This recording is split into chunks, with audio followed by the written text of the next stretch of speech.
Hi everyone, hope you're doing well. Before I begin this video and you'd like to use OCD Recovery's coaching services, please reach out to Phil at ocdrecovery.com and he'll get back to you as quick as he can. So today guys, I just wanted to make a quick video about what OCD is going to try and do to you.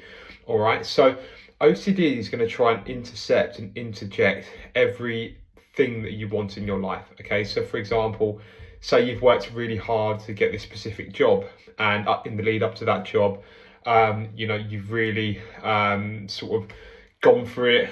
You know in yourself that, well, to some extent, but to a large extent, you know in yourself that you really want that job. You aim for it, you work really hard, you sort of make it the center of your world. And then what happens is you get that job, and then all of a sudden, OCD is going to say, well, do you actually want this? What if you've made the wrong decision? What if you're missing out on another job? And what it's going to do in that moment, it's going to actually try and pull you away from that certain thing and make it feel like that you don't want that job, and that all of the things you've done to get that is all about automatically been thrown out the window, because it's created that mechanism, that switch off sensation where it makes you think that you don't want that job, and then you're sort of left thinking, well, now what? Do I have to leave my job? Do I have to go for the next thing?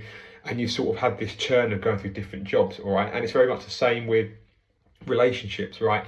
Maybe you've been dating that person and you really look forward to seeing them, you find them really attractive, and then all of a sudden you make it official, and then what happens is OCD gets in there and it really switches off those sensations that you might have had previously. It switches off the connection, the feelings of actually liking being with that person, and then all of a sudden, because you've crossed that barrier and made it official, it's going to try and pull you away from that, and it's going to turn it off. And again, it's going to make you think, oh no, I've made the wrong decision here.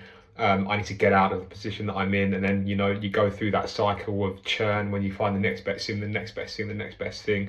And yeah, that is very much what it's trying to do. And like I said, it can happen in many different things. It can happen in our job, it can happen in our relationships, it can happen in, hobbies and activities, our family life, friendships, all those different things. OCD is going to try and pull that away from you once it knows that you want that particular thing.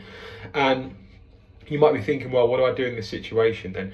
Well, it's so key to not actually show OCD your hand in many ways. I think of it like poker, right? Imagine you're playing a game of poker next to somebody, and that somebody sitting next to you is OCD, and he knows your hand because you've shown your hand to him.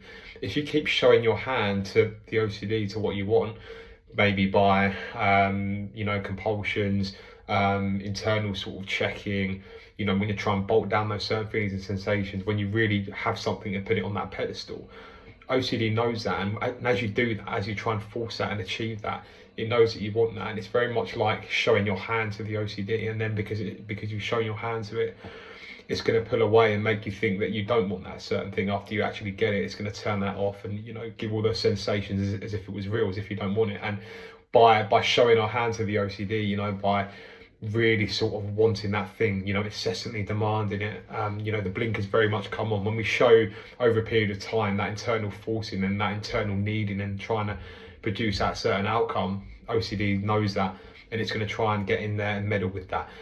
So again, this is where it's so important when on the recovery journey that we try and take the blinkers off. We can prefer to strive something, we prefer to have it, but when you make it your life, when you make it the very center of your world, when you incessantly demand that you must have that certain thing, that is when, of course, OCD is going to realize that, and it's going to start switching off all of those sensations. All right. So in order to stop this from happening, let's give like the job example. For example, you might have that certain job now because you thought that was what you wanted, and then you get the job and then it starts switching off, the sensations come off.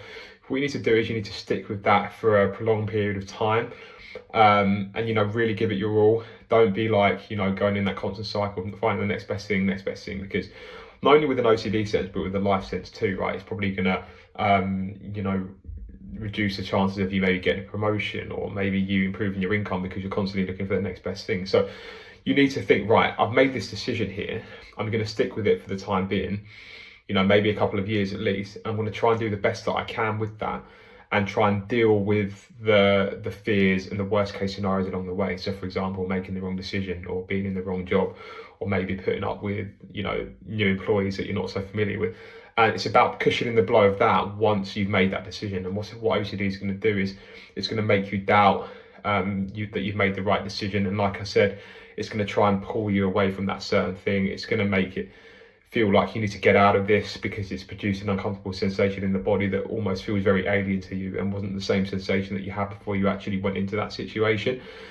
So yeah, it's so key just to really absorb that. And especially with these sorts of things in the initial phase where you get that thing, so whether it's a job, whether it's a relationship, whether it's getting married, that initial phase of actually making that transition from one place to the other, it's really going to turn the heat up, and it's really going to make you doubt yourself and try and sabotage that very thing that you've had. But again, it's so important that in those moments you stand firm, and like I said, realize what OCD is going to try and do. It's going to try and pull those things away from you as best as it can, and you really need to be aware of how it's going to operate, because otherwise, like I said, you're just going to be in this constant churn of whatever it is, relationships, jobs, marriages, whatever it might be.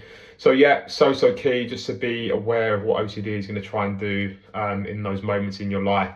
It's important to stand firm and stay in that position. Once you make a decision, stay with it for a certain period of time. Have a look at the worst case scenarios. Get comfortable with having made the wrong decision and not having those right sensations that you want when you do make these decisions in your life, because OCD is gonna pull away. It's gonna pull that away and make it feel like that you don't want that. So yeah, very important to remember when you're on the recovery journey.